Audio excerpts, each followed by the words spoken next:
Welcome back. Many of us make resolutions heading into the new year to better ourselves, but we also find those resolutions are often abandoned after just a few short weeks. In this edition of Wellness Wednesday, I look deeper into one method of improving your mental health, meditation, and how spending just a few short minutes each day could change the way you look at life. Dave Johnson is on his way to easing his mind inside his home. The destination, a calming space he set aside specifically for meditation.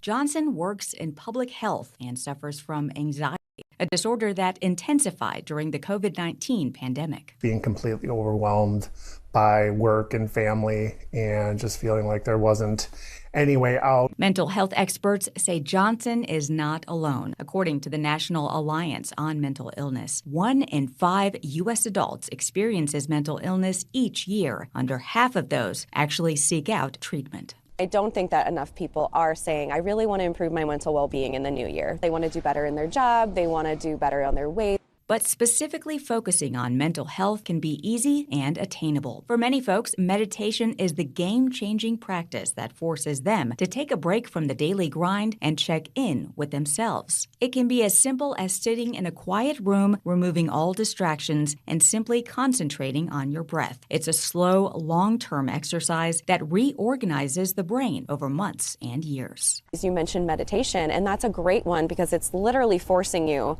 to just kind of sit in the present moment and not have racing thoughts and negative self-talk. Here's some tips on how you can get started meditating in the new year. First, you can use an app. There are many free ones available that guide beginners through the process. Next, create a space in your home to designate as the meditation area and set an attainable goal for how often you'll do it. Lastly, find an accountability partner, either someone to meditate with you or to gently remind you to stay on track. It gives me the option of choosing, do I want to continue following anxiety thoughts or do I want to do something else? For Johnson, the ultimate recipe for his success included a combination of medication, changing his therapist, and making practices like meditation an integral part of his daily routine.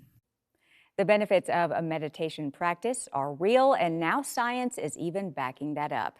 A 2009 study compared the brains of meditators and non-meditators and found that those who took up the practice had more gray matter in regions of the brain important for attention, emotional regulation, and mental flexibility.